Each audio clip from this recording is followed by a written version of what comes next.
Innovative PSC ട്യൂട്ടറിലേക്ക് ഏവർക്കും സ്വാഗതം. 10th main exam എഴുതുന്നവർക്ക് വേണ്ടി തയ്യാറാക്കിയ ഒരു വീഡിയോ ആണിത്. ഇതിൽ ഒരു 25ഓളം ക്വസ്റ്റ്യനാണ് ഉൾപ്പെടുത്തിയിട്ടുള്ളത്.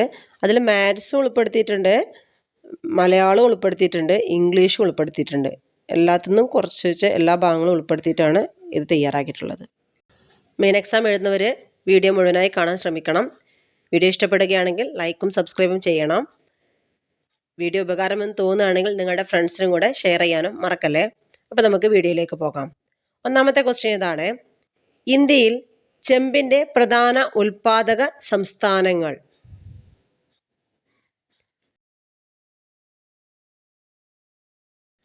Answer option D, Jharkhand, Rajasthan, Madhya Pradesh.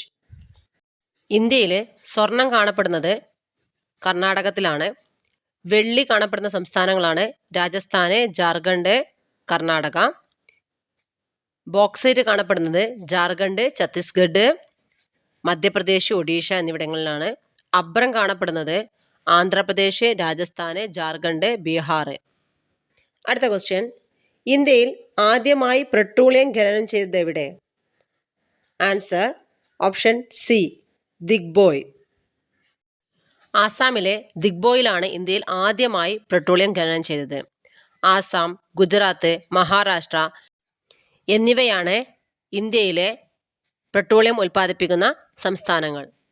മഹാരാഷ്ട്രയിലെ മുംബൈ ഹൈയാണ് ഇന്ത്യയിലെ ഏറ്റവും വലിയ പെട്രോളിയം ഖനി.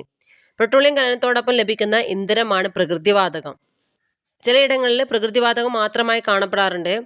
പ്രത്യേകിച്ച് തമിഴ്നാട്, ആന്ധ്ര തീരങ്ങളിലൊക്കെ പ്രകൃതിവാതകം മാത്രമായിട്ടും കാണപ്പെടുന്നുണ്ട്.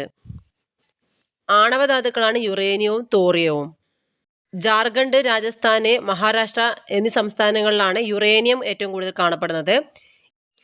കേരളം, തമിഴ്നാട് എന്നീ സംസ്ഥാനങ്ങളിലെ തീരദേശ മണലിൽ കാണുന്ന മോണോസൈറ്റ്, ഇൽമനേറ്റ് എന്നീ ധാതുക്കളിൽ നിന്ന് തോറിയം ഉൽപ്പാദിപ്പിക്കുന്നുണ്ട്. ഇന്ത്യയിലെ പ്രധാന ആണവോർജ്ജ നിലയങ്ങളാണ് താരാപൂർ, മഹാരാഷ്ട്ര, റാവത്ബട്ട, രാജസ്ഥാന്, കൽപ്പാക്കം, കൂടംകുളം, തമിഴ്നാട്, കൈഗ, കർണാടകം, കാക്രപ്പാറ, ഗുജറാത്ത്, നറോറ, ഉത്തർപ്രദേശ്. അടുത്ത ക്വസ്റ്റ്യൻ: വൈകുണ്ഠസ്വാമിയുമായി ബന്ധമില്ലാത്തത് ഏത്?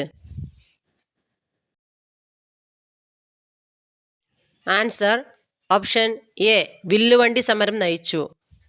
വൈകുണ്ഠസ്വാമിയുമായി ബന്ധമുള്ളതാണ്. ക്ഷേത്രപ്രവേശനത്തിനെതിരെ ശബ്ദമുയർത്തി, മേൽമുണ്ട് ധരിക്കൽ നിരോധനത്തിനെതിരെ ശബ്ദമുയർത്തി, സമത്വ സമാജം എന്ന സംഘടന രൂപീകരിച്ചു. വൈകുണ്ഠസ്വാമികൾ ജനിച്ചത് 1809 മാർച്ച് 12 സോമിത്തോപ്പ്, നാഗർകോവിലുള്ള സോമിത്തോപ്പാണ്. സോമിത്തോപ്പ് സ്ഥിതി ചെയ്യുന്നത് തമിഴ്നാട്ടിലാണ്. കേരളത്തിലെ സാമൂഹ്യ പരിഷ്കർത്താക്കളിൽ ആദ്യത്തെയാളാണ് വൈകുണ്ഠസ്വാമികൾ. ദക്ഷിണേന്ത്യയിൽ ആദ്യമായി കണ്ണാടി പ്രതിഷ്ഠ നടത്തിയതും വൈകുണ്ഠസ്വാമികളാണ്. മുടിചൂടും പെരുമാള്, മുത്തുക്കുട്ടി എന്നൊക്കെ അറിയപ്പെട്ടിരുന്നതും വൈകുണ്ഠസ്വാമികളെയാണ്. സമ്പൂർണ്ണ ദേവൻ എന്ന പേരിലും ഇദ്ദേഹം അറിയപ്പെട്ടിരുന്നു. വിഷ്ണുവിൻ്റെ അവതാരം എന്ന് സ്വയം പ്രഖ്യാപിച്ച നവോത്ഥാന നായകനാണ് വൈകുണ്ഠസ്വാമികൾ. അദ്ദേഹം സമത്വ സമാജം സ്ഥാപിച്ചത് 1836 കേരളത്തിലെ ആദ്യത്തെ സാമൂഹ്യ പരിഷ്കരണ പ്രസ്ഥാനമായിരുന്നു ഈ സമത്വ സമാജം. 1823 മേൽമുണ്ട് സമരത്തിന് പ്രചോദനം നൽകിയ സാമൂഹ്യ പരിഷ്കർത്താവായിരുന്നു വൈകുണ്ഠസ്വാമികൾ. ഇത് പിന്നീട് 1859 ചാന്നാർ ലഹളക്ക് പ്രചോദനമേകി. അയ്യാവഴി എന്ന് പറയുന്ന മതം സ്ഥാപിച്ചത് വൈകുണ്ഠസ്വാമികളാണ്. അയ്യാവഴിയിലെ ക്ഷേത്രങ്ങളെ പൊതുവെ അറിയപ്പെടുന്നത് പതികൾ എന്നായിരുന്നു.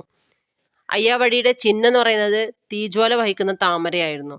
വൈകുണ്ഠസ്വാമികൾ സ്ഥാപിച്ച ക്ഷേത്രങ്ങൾ നിഴൽ താങ്കൾ എന്നാണ് അറിയപ്പെട്ടത്. വൈകുണ്ഠമല സ്ഥിതി ചെയ്യുന്ന അത്തളവിളை, കന്യാകുമാരി. ജാതി ഒന്ന്, മതം ഒന്ന്, കുലം ഒന്ന്, ദൈവം ഒന്ന്, ലോകം ഒന്ന് എന്ന് പ്രസ്താവിച്ച സാമൂഹ്യ പരിഷ്കർത്താവാണ് വൈകുണ്ഠസ്വാമികൾ. വേല ചെയ്താൽ കൂലി കിട്ടണം എന്ന മുദ്രാവാക്യം മുഴക്കിയതും വൈകുണ്ഠസ്വാമികളാണ്. സമപന്തി ഭോജനം നടത്തിയ നവോത്ഥാന നായകനാണ് വൈകുണ്ഠസ്വാമികൾ. ക്ഷേത്രങ്ങളിൽ നിലനിന്നിരുന്ന ദേവദാസി സമ്പ്രദായത്തെ എതിർത്ത നവോത്ഥാന നായകനാണ് വൈകുണ്ഠസ്വാമികൾ. വൈകുണ്ഠസ്വാമികൾ നിർമ്മിച്ച കിണർ മുന്തിരിക്കിണർ എന്നാണ് അറിയപ്പെടുന്നത്. ഇതിന് വേറൊരു പേരിൽ അറിയപ്പെടാറുണ്ട്, സ്വാമിക്കിണർ എന്നും അറിയപ്പെടാറുണ്ട്. നിശാ പാഠശാലകൾ സ്ഥാപിച്ച് വയോജന വിദ്യാഭ്യാസം എന്ന ആശയം ആദ്യമായി നടപ്പിലാക്കിയതും വൈകുണ്ഠസ്വാമികളാണ്. അദ്ദേഹത്തിൻ്റെ കൃതികളാണ് അഖിലത്തിരുട്ട്, അമ്മാനെ, അരുൾനൂൽ എന്നിവ. അടുത്ത ക്വസ്റ്റ്യൻ: 1837 വൈകുണ്ഠസ്വാമികളെ ശിങ്കാരത്തോപ്പ് ജയിലിലടച്ച തിരുവിതാംകൂർ ഭരണാധികാരി.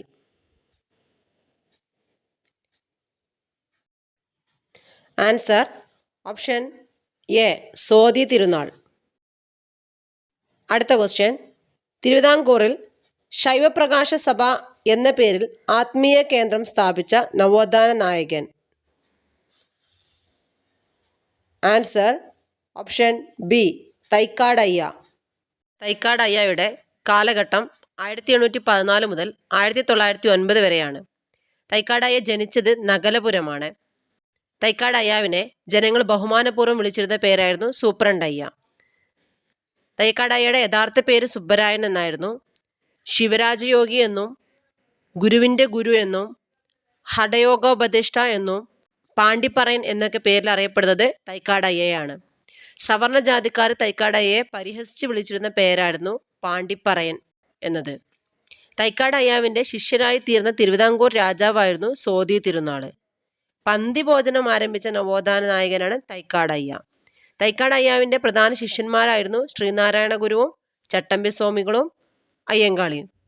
മനോന്മണിയം സുന്ദരൻ പിള്ളയുടെ സഹായത്തോടെ തൈക്കാടയ്യ സ്ഥാപിച്ച ആത്മീയ കേന്ദ്രമാണ് ശൈവപ്രകാശ സഭ. അത് തിരുവനന്തപുരത്ത് ചാലയിലാണ്. തൈക്കാടയ്യ സ്ഥിരമായിട്ട് പ്രഭാഷണങ്ങൾ നടത്തിയിരുന്നത് അഷ്ടപ്രധാൻ സഭയാണ്. അത് ചെന്നൈയിലാണ്. തൈക്കാടയ്യ സ്വാമി ക്ഷേത്രത്തിലെ ആരാധനാമൂർത്തി ശിവനാണ്. இந்த ഉലകത്തിലെ ഒരേ ഒരു ജാതി താൻ, ഒരേ ഒരു മതം താൻ, ഒരേ ഒരു കടവുൾ താൻ എന്ന പ്രസിദ്ധമായ മുദ്രാവാക്യം പിൽക്കാലത്ത് തൈക്കാടയ്യയുടെ ശിഷ്യനായിരുന്ന ശ്രീനാരായണ ഗുരുവാണ് പ്രശസ്തമാക്കിയത്. തൈക്കാടയ്യയുടെ പ്രധാനപ്പെട്ട രചനകളാണ് രാമായണം പാട്ട്, രാമായണം ബാലകാന്ഡം, ഹനുമാൻ പാമലൈ, എൻ്റെ കാശിയാത്ര എന്നൊക്കെ. അടുത്ത ക്വസ്റ്റ്യൻ, ഇന്ത്യയിൽ നടപ്പിൽ വരുത്തേണ്ട ഭരണപരിഷ്കാരങ്ങളെക്കുറിച്ച് ചർച്ച ചെയ്യാനായി ബ്രിട്ടീഷ് ഗവൺമെൻറ് വിളിച്ചു ചേർത്ത വട്ടമേശ സമ്മേളനങ്ങൾ നടന്ന വർഷങ്ങൾ. Answer option D 1930, 1931, 1932. വട്ടമേശ സമ്മേളനങ്ങൾ നടന്ന സ്ഥലം ലണ്ടനാണ്. ഒന്നാം വട്ടമേശ സമ്മേളനത്തിൽ പങ്കെടുത്ത പ്രമുഖ നേതാക്കന്മാരായിരുന്നു തേജ് ബഹാദൂർ സാപ്രു, ബി.ആർ. അംബേദ്കർ, മുഹമ്മദ് അലി ജിന്ന. ഒന്നാം വട്ടമേശ സമ്മേളനത്തിന് അധ്യക്ഷം വഹിച്ചത് റാംസെ മക്ഡൊണാൾഡ് ആണ്. കോൺഗ്രസ് പങ്കെടുത്ത വട്ടമേശ സമ്മേളനമാണ് രണ്ടാം വട്ടമേശ സമ്മേളനം. രണ്ടാം വട്ടമേശ സമ്മേളനത്തിൽ കോൺഗ്രസിനെ പ്രതിനിധീകരിച്ച വ്യക്തിയായിരുന്നു ഗാന്ധിജി. രണ്ടാം വട്ടമേശ സമ്മേളനത്തിന് ഗാന്ധിജി പങ്കെടുക്കാൻ കാരണമായ ഉടമ്പടിയാണ് ഗാന്ധി ഇർവിൻ സന്ധി. 1931 മാർച്ച് 5 ഈ സന്ധി വച്ചിരുന്നത്. രണ്ടാം വട്ടമേശ സമ്മേളനത്തിന് ഗാന്ധിജിയുടെ ഉപദേഷ്ടാവായിരുന്നത് മദൻ മോഹൻ മാളവ്യയായിരുന്നു. അതുപോലെ രണ്ടാം വട്ടമേശ സമ്മേളനത്തിൽ സരോജിനി നായിഡുവും പങ്കെടുത്തിട്ടുണ്ടായിരുന്നു. പുത്രികാ രാജപദവി ഉടൻ നൽകണമെന്ന ഗാന്ധിജിയുടെ ആവശ്യം നിരാകരിക്കപ്പെട്ടതും സാമുദായിക പ്രാതിനിധ്യത്തെ ചൊല്ലിയുള്ള അഭിപ്രായ ഭിന്നതകളുമാണ് രണ്ടാം വട്ടമേശ സമ്മേളനം പരാജയപ്പെടാനുള്ള കാരണം. 1935 ഗവൺമെൻറ് ഓഫ് ഇന്ത്യ ആക്ടിന് കാരണമായി തീർന്ന വട്ടമേശ സമ്മേളനമാണ് മൂന്നാം വട്ടമേശ സമ്മേളനം. 3 വട്ടമേശ സമ്മേളനങ്ങളിലും പങ്കെടുത്ത പ്രധാന നേതാക്കളാണ് doctor B R. Ambedkar, Tej Bahadur Sapru, M R. Jayakar എന്നിവർ. അടുത്ത ക്വസ്റ്റ്യൻ, നാട്ടുരാജ്യങ്ങളുടെ സംയോജനത്തിൽ പട്ടേലിനും നെഹ്റുവിനുമൊപ്പം പ്രധാന പങ്കുവഹിച്ച മലയാളി. Answer option D V P. Menon. 1952 ഒറീസയിലെ ഗവർണറായിരുന്നു വി.പി. മേനോന്. The transfer of power in India എന്നതും ഇൻ്റഗ്രേഷൻ ഓഫ് ഇന്ത്യൻ സ്റ്റേറ്റ് എന്നതും അദ്ദേഹത്തിൻ്റെ കൃതികളാണ്. സ്വാതന്ത്ര്യത്തിന് മുമ്പ് ഇന്ത്യയിൽ ബ്രിട്ടീഷുകാർ നേരിട്ട് ഭരണം നടത്തിയിരുന്ന പ്രദേശങ്ങൾക്ക് പുറമെ ബ്രിട്ടീഷ് നിയന്ത്രണത്തിലുള്ള 600ഓളം നാട്ടുരാജ്യങ്ങളുണ്ടായിരുന്നു. ഈ നാട്ടുരാജ്യങ്ങൾക്ക് ഇന്ത്യയിലോ പാകിസ്ഥാനിലോ ചേരാനോ അല്ലെങ്കിൽ സ്വതന്ത്രമായി നിൽക്കാനോ ഉള്ള അധികാരം നൽകിയ ശേഷമാണ് ബ്രിട്ടൻ എന്ത് ചെയ്തത്? ഇന്ത്യ വിട്ടുപോയത്. എന്നാൽ തന്നെ സ്വാതന്ത്ര്യാനന്തര ഇന്ത്യ നേരിടേണ്ടി വന്ന വലിയൊരു പ്രശ്നം തന്നെയായിരുന്നു ഈ നാട്ടുരാജ്യങ്ങളുടെ സംയോജനം എന്ന് പറയുന്നത്. കേന്ദ്രമന്ത്രിസഭയിലെ സംസ്ഥാനങ്ങളുമായി ബന്ധപ്പെട്ട വകുപ്പിൻ്റെ ചുമതല സർദാർ വല്ലഭായ് പട്ടേലിനായിരുന്നു ആ സമയത്ത്. അതുപോലെ സ്റ്റേറ്റ് ഡിപ്പാർട്ട്മെൻറ്റിൻ്റെ സെക്രട്ടറി ആയിട്ട് മലയാളിയായ വി.പി. മേനോനും അദ്ദേഹം നിയമിക്കുകയും ചെയ്തു. നാട്ടുരാജ്യങ്ങളെ ഇന്ത്യൻ യൂണിയനിൽ ലയിപ്പിക്കുന്നതിന് വേണ്ടിയിട്ട് പട്ടേലും വി.പി. മേനോനും ചേർന്ന് ഒരു ലയന കരാറ് തയ്യാറാക്കി. അതനുസരിച്ച് പ്രതിരോധം, വിദേശകാര്യം, വാർത്താവിനിമയം എന്നിവയുടെ നിയന്ത്രണം നാട്ടുരാജ്യങ്ങൾ കേന്ദ്ര സർക്കാരിന് കൈമാറണം. ഭൂരിഭാഗം നാട്ടുരാജ്യങ്ങൾ എന്ത് ചെയ്തു? ഈ ലയന കരാറിൽ ഒപ്പുവെച്ചിട്ട് ഇന്ത്യൻ യൂണിയനിൽ ചേർന്നു. എന്നാൽ ഹൈദരാബാദ്, കാശ്മീർ, ജൂനഗഡ് എന്നീ നാട്ടുരാജ്യങ്ങൾ എന്ത് ചെയ്യില്ല? ഇന്ത്യൻ യൂണിയനിൽ ചേരാൻ വിസമ്മതിച്ചു. പിന്നീട് അനുരഞ്ജനത്തിലൂടെയും സൈനിക നടപടികളിലൂടെയും ഈ രാജ്യങ്ങളെയും എന്ത് ചെയ്തു? ഇന്ത്യൻ യൂണിയനിൽ കൂട്ടിച്ചേർത്തു. സ്വാതന്ത്ര്യപ്രാപ്തിക്ക് ശേഷവും ഫ്രാൻസ്, പോർച്ചുഗൽ എന്നീ യൂറോപ്യൻ രാജ്യങ്ങൾക്ക് ഇന്ത്യയിൽ അധീന പ്രദേശങ്ങൾ ഉണ്ടായിരുന്നു. ഇവിടങ്ങളിൽ ശക്തമായ ജനകീയ പ്രക്ഷോഭങ്ങൾ ഉണ്ടായി. അതോടെ ഫ്രാൻസ് തങ്ങളുടെ അധീന പ്രദേശങ്ങളൊക്കെ തിരിച്ചു നൽകി. എന്നാൽ ഒരു സൈനിക നടപടിയിലൂടെ പോർച്ചുഗലിന്റെ അധീനതയിലുണ്ടായിരുന്ന പ്രദേശങ്ങളും ഇന്ത്യൻ യൂണിയനിൽ ലയിപ്പിക്കുകയുണ്ടായി. ഫ്രാൻസിന്റെ അധീന പ്രദേശങ്ങളായിരുന്നു പോണ്ടിച്ചേരി, കാരക്കൽ, മാഹി, യാനം, ചന്ദ്രനഗർ. വെസ്റ്റ് ബംഗാളിലുള്ള ചന്ദ്രനഗറും ഫ്രാൻസിന്റെ അധീനതയിലായിരുന്നു. ഇത് 1954 Indian union ലയിക്കപ്പെട്ടത്. പോർച്ചുഗീസിന്റെ കൈകളിലുണ്ടായിരുന്നത് Goa, Daman, Diu.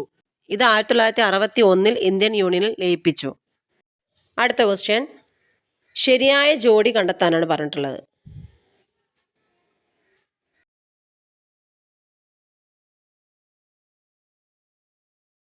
Answer option B 2, 3, 4 എന്നിവയാണ് ശരി. Swaraj party Motilal Nehru, Swatantra party C Rajagopalachari, Ramakrishna mission Swami Vivekananda, Arya Samaj Dayananda സരസ്വതിയാണ്, രാജാറാം മോഹൻ റോയുടെ ബ്രഹ്മസമാജമാണ്. അടുത്ത ക്വസ്റ്റ്യൻ, ആറ്റം എന്ന പദം നിർദ്ദേശിച്ച ശാസ്ത്രജ്ഞൻ ആര്? Answer option A John Dalton. ഒരു പദാർത്ഥത്തിന്റെ രാസപരമായ ഏറ്റവും ചെറിയ കണികയാണ് ആറ്റം. ആറ്റം കണ്ടുപിടിച്ചത് ജോൺ ഡാൾട്ടൺ ആണ്. എന്നാൽ ആറ്റം എന്ന പദം ആദ്യമായി നിർദ്ദേശിച്ചത് ഓസ്റ്റ്വാൾഡ് ആണ്. ആറ്റം എന്ന പദം ആദ്യമായി ഉപയോഗിച്ചത് ജോൺ ഡാൾട്ടൺ തന്നെയാണ്. ആദ്യ ആറ്റോമിക സിദ്ധാന്തം അവതരിപ്പിച്ചത് ജോൺ ഡാൾട്ടൺ ആണ്. ബോറിന്റെ ആറ്റം മാതൃക അടിസ്ഥാനമാക്കിയിരിക്കുന്നത് ക്വാണ്ടം തിയറിയാണ്. ആറ്റത്തിന്റെ സൗരയൂഥ മാതൃക അവതരിപ്പിച്ച റൂദർഫോർഡ് ആണ്. ആറ്റത്തിന് 3 കണങ്ങളാണുള്ളത്. ഒന്ന് പ്രോട്ടോണ്, ന്യൂട്രോണ്, ഇലക്ട്രോണ്. ആറ്റത്തിന്റെ കേന്ദ്രഭാഗമാണ് ന്യൂക്ലിയസ്. ന്യൂക്ലിയസിലെ കണങ്ങളാണ് പ്രോട്ടോണും ന്യൂട്രോണും. ഇതിനെ ന്യൂക്ലിയോണുകൾ എന്നും അറിയപ്പെടുന്നു. ആറ്റത്തിന്റെ ന്യൂക്ലിയസിനുള്ളിലെ ചാർജ് ഇല്ലാത്ത കണമാണ് ന്യൂട്രോണ്. ആറ്റത്തിലെ ഭാരം കൂടിയ കണവും ന്യൂട്രോൺ തന്നെയാണ്. ആറ്റത്തിലെ ഭാരം കുറഞ്ഞ കണമാണ് ഇലക്ട്രോണ്. ഒരു നിശ്ചിത പാതയിലൂടെ ന്യൂക്ലിയസിന് ചുറ്റി സഞ്ചരിക്കുന്ന ആറ്റത്തിലെ കണമാണ് ഇലക്ട്രോണ്. ഒരാറ്റത്തിലെ പ്രോട്ടോണുകളുടെയും ഇലക്ട്രോണുകളുടെയും എണ്ണം എല്ലായ്പ്പോഴും തുല്യമായിരിക്കും. സൂര്യന് അതിൻ്റെ ഗ്രഹങ്ങളെ പോലെയാണ് ന്യൂക്ലിയസിന് ഇലക്ട്രോണുകൾ. ആറ്റം കണ്ടുപിടിച്ചത് ജോൺ ഡാൾട്ടൺ ആണ്. ഇലക്ട്രോൺ കണ്ടെത്തിയത് ജെ തോംസൺ ആണ്. പ്രോട്ടോൺ കണ്ടെത്തിയത് ഏണസ്റ്റ് റൂദർഫോർഡ് ആണ്. ന്യൂട്രോൺ കണ്ടെത്തിയത് ജെയിംസ് ചാഡ്വിക് ആണ്. ന്യൂക്ലിയസ് കണ്ടെത്തിയത് ഏണസ്റ്റ് റൂദർഫോർഡ് ആണ്.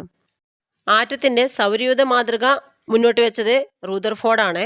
ആറ്റത്തിൻ്റെ പ്ലെം പുഡിംഗ് മാതൃക മുന്നോട്ട് വെച്ചത് ജെ തോംസൺ ആണ്. ആറ്റത്തിൻ്റെ വേവ് മെക്കാനിക്സ് മാതൃക മുന്നോട്ട് വെച്ചത് ഇർവിൻ സ്ട്രോഡിംഗർ ആണ്. അനിശ്ചിതത്വ സിദ്ധാന്തം അവതരിപ്പിച്ചത് ഹെയ്സൺബർഗ് ആണ്. അടുത്ത ക്വസ്റ്റ്യൻ, താഴെ പറയുന്നവയിൽ ഹരിത വിപ്ലവവുമായി ബന്ധപ്പെട്ട പ്രസ്താവനകൾ ഏതെല്ലാം?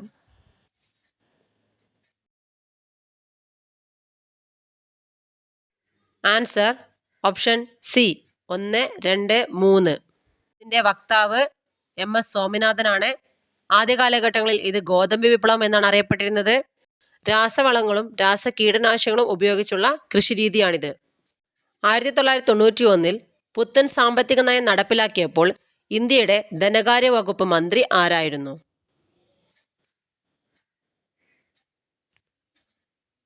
Answer option C Manmohan Singh. അടുത്ത ക്വസ്റ്റ്യൻ, മനുഷ്യന്റെ ശ്രവണപരിധി. ആൻസർ ഓപ്ഷൻ സി 20 ഹെർട്സ് മുതൽ 20,000 ഹെർട്സ് വരെ. 20 ഹെർട്സിൽ കുറവുള്ള ശബ്ദതരംഗം ഇൻഫ്രാസോണിക് തരംഗങ്ങളാണ്. ആന, തിമിംഗലം, ജിറാഫ് എന്നിവ പുറപ്പെടുവിക്കുന്ന ശബ്ദതരംഗങ്ങളാണ് ഇൻഫ്രാസോണിക് ശബ്ദതരംഗങ്ങൾ. ഭൂകമ്പം ഉണ്ടാകുമ്പോഴും അഗ്നിപർവ്വത സ്ഫോടനങ്ങൾ ഉണ്ടാകുമ്പോഴും പുറത്തു വരുന്നതും ഇൻഫ്രാസോണിക് ആണ്. 20,000 ഹെർട്സിന് മുകളിലുള്ള ശബ്ദതരംഗങ്ങളാണ് അൾട്രാസോണിക്. ഫോട്ടോഗ്രാഫിയിലുള്ള ഫിലിം നിർമ്മിക്കുന്നതിനും ആന്തരികാവയവങ്ങളുടെ സ്കാനിങ്ങിനൊക്കെ ഉപയോഗിക്കുന്നത് അൾട്രാസോണിക് ആണ്. മൂത്രാശയ കല്ല് പൊടിച്ച് നീക്കം ചെയ്യുന്നതിനും അൾട്രാസോണിക് തരംഗങ്ങൾ ഉപയോഗിക്കുന്നു. അൾട്രാസോണിക് തരംഗം ഉപയോഗിച്ച് വഴിയിലെ തടസ്സം തിരിച്ചറിയാൻ സഹായിക്കുന്ന പ്രതിഭാസം എക്കോലൊക്കേഷൻ ആണ്. എക്കോലൊക്കേഷൻ പ്രയോജനപ്പെടുത്തുന്ന ജീവി വവ്വാലാണ്. സോണാറിൽ ഉപയോഗിക്കുന്നത് അൾട്രാസോണിക് ശബ്ദതരംഗമാണ്. സോണാറിൽ പ്രയോജനപ്പെടുത്തിയിരിക്കുന്ന ശബ്ദ സവിശേഷത എന്ന് പറഞ്ഞാൽ എക്കോലൊക്കേഷൻ തന്നെയാണ്. ശബ്ദത്തിൻ്റെ വേഗതയേക്കാൾ കുറഞ്ഞ വേഗതയെ സൂചിപ്പിക്കുന്നത് സബ്സോണിക്കും ശബ്ദത്തിൻ്റെ വേഗതയേക്കാൾ കൂടിയ വേഗതയെ സൂചിപ്പിക്കുന്നത് സൂപ്പർസോണിക്കുമാണ്. അടുത്ത question, the tourist guide along with the tourist dash arrived. Answer option A has. Along with വന്നിട്ടുണ്ടെങ്കിൽ സിംഗുലർ ആയിരിക്കും. Next question, let us go for a walk. Question tag ആണ്. ലെറ്റ് us വന്നിട്ടുണ്ടെങ്കിൽ shall we. Answer option C shall we. അടുത്ത question, change to indirect speech. He says I am attending a training. Answer option D. He says that he is attending a training. അടുത്ത question, if I had money, I dash the poor. Option C would help. അടുത്ത question, ശ്ലോകത്തിൽ കഴിക്കുക എന്ന ശൈലി കൊണ്ട് അർത്ഥമാക്കുന്നതെന്ത്? Answer option B ചുരുക്കി പറയുക. അടുത്ത ക്വസ്റ്റ്യൻ, അനപത്യൻ എന്ന പദത്തിൻ്റെ അർത്ഥം? ആൻസർ ഓപ്ഷൻ എ സന്തതിയില്ലാത്തവൻ. അടുത്ത ക്വസ്റ്റ്യൻ, താഴെ കൊടുത്തിരിക്കുന്നവയിൽ സലിംഗ ബഹുവചനം ഏത്? ആൻസർ ഓപ്ഷൻ സി പുരുഷന്മാർ. മിടുക്കരെ, ശ്രൂതരെ, അധ്യാപകരെ, ഇതിൽ നിന്നും നമുക്ക് ലിംഗം തിരിച്ചറിയാൻ കഴിയില്ല. പുരുഷന്മാരിൽ നിന്ന് മാത്രമാണ് ആണ് അല്ലെങ്കിൽ പെണ്ണ് അങ്ങനെ ലിംഗത്തെ തിരിച്ചറിയുന്നെങ്കിൽ അതിനെ പറയുന്നതാണ് സലിംഗ ബഹുവചനം. അടുത്ത ക്വസ്റ്റ്യൻ, താഴെ പറയുന്നവയിൽ ശരിയായ പദം ഏത്? ആൻസർ ഓപ്ഷൻ ഡി കവയിത്രി മാത്രമാണ് ശരിയായത്. ഐക്യമത്യത്തിൻ്റെ കൃത്യമായ രീതിയാണ് ഇവിടെ ബ്രാക്കറ്റിൽ കൊടുത്തിട്ടുള്ളത്. വിമ്മിട്ടം എന്നാണ് പറയുന്നത്. സമ്രാട്ടാണ്. അടുത്ത് കുറച്ച് മാത്സ് ആണ്. എ ഒരു ജോലി 20 ദിവസം എടുത്ത് പൂർത്തിയാക്കുന്നത്. എയും ബിയും കൂടി ആ ജോലി പൂർത്തിയാക്കാൻ 12 ദിവസം എടുക്കുന്നു. എന്നാൽ ബി മാത്രമായി പ്രസ്തുത ജോലി പൂർത്തീകരിക്കാൻ എത്ര ദിവസം എടുക്കും?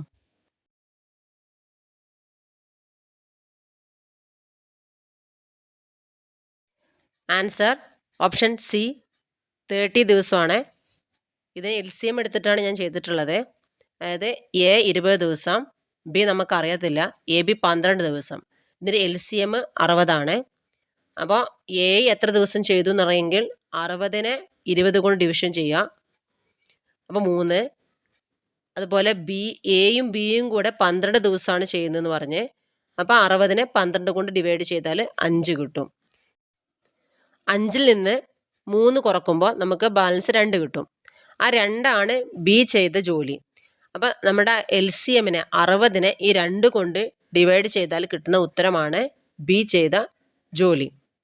അപ്പം ആൻസർ കിട്ടിയല്ലോ. 60നെ 2 കൊണ്ട് ഡിവൈഡ് ചെയ്താൽ 30 ഉത്തരം കിട്ടും. അടുത്ത ക്വസ്റ്റ്യൻ, ഒരു ടാങ്ക് നിറയാൻ 3 പൈപ്പുകൾ 1 മണിക്കൂർ 30 മിനിറ്റ് എടുക്കുന്നു. എന്നാൽ 2 പൈപ്പുകൾ ഉപയോഗിക്കുന്നത് വഴി ടാങ്ക് നിറയുവാൻ എത്ര സമയം വേണ്ടി വരും?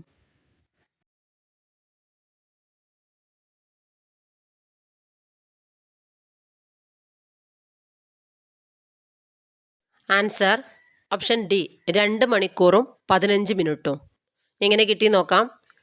3 പൈപ്പുകൾ നിറയാൻ 1 മണിക്കൂർ 30 മിനിറ്റ് എന്നല്ലേ? 1 മണിക്കൂർ എന്ന് പറഞ്ഞാൽ 60 മിനിറ്റ് ആണല്ലോ. 60 മിനിറ്റും 30 മിനിറ്റും കൂടെ കൂട്ടിയിട്ടുണ്ടെങ്കിൽ 90 മിനിറ്റ് കിട്ടുമല്ലോ. അപ്പോൾ 3 പൈപ്പുകൾ നിറയാൻ 90 മിനിറ്റ്. അങ്ങനെ 2 പൈപ്പ് നിറയാൻ എത്ര മിനിറ്റാണ് സമയം വേണ്ടത്? അപ്പോൾ 3 × 90 ബൈ 2. 3 × 90 ബൈ 2 എന്ന് പറഞ്ഞാൽ 135 മിനിറ്റാണ് നമുക്ക് കിട്ടുന്നത്. 135 മിനിറ്റ് എന്ന് പറഞ്ഞിട്ടുണ്ടെങ്കിൽ അതിൽ 2 മണിക്കൂറും 15 മിനിറ്റാണുള്ളത്. 260 മൈനസ് ചെയ്താൽ ബാക്കി 15 ഉണ്ടാവും. അപ്പോൾ 2 മണിക്കൂറും 15 മിനിറ്റും എന്നുള്ളത് നമ്മുടെ ആൻസറിലെത്താം. അടുത്ത ക്വസ്റ്റ്യൻ, ഹലോ എന്ന വാക്ക് KHOOR എന്ന് കോഡ് ചെയ്യപ്പെടുന്നു. എന്നാൽ വേൾഡ് എന്ന വാക്കിൻ്റെ കോഡ് എന്ത്? ആൻസർ ഓപ്ഷൻ ഡി ആണ്. അതായത് ഓരോ സ്പെല്ലിങ്ങിൻ്റെ കൂടെയും 2 പ്ലസ് ചെയ്തതാണ് അടുത്ത അക്ഷരം കിട്ടുന്നത്. അപ്പോൾ നമുക്ക് ആൻസറിൽ എത്തിച്ചേരാം. അടുത്ത ക്വസ്റ്റ്യൻ, തന്നിരിക്കുന്ന സംഖ്യാക്രമത്തിലെ 4ാമത്തെ സംഖ്യ ഏത്? തന്നിരിക്കുന്നത് 4, 7, 12. അടുത്ത സംഖ്യ ഏതെന്നാണ് ചോദിച്ചത്. ആൻസർ ഓപ്ഷൻ എ 19 ആണ്. 4, 7, 12. 4നോട് കൂടെ 3 കൂട്ടിയത് 7, 7നോട് കൂടെ 5 കൂട്ടിയത് 12, 12ൻ്റെ അടുത്ത് 7 കൂട്ടിയ 19. ഈ 3, 5, 7 എന്നിവ ഒറ്റ സംഖ്യകളാണ്. കിട്ടിയല്ലോ.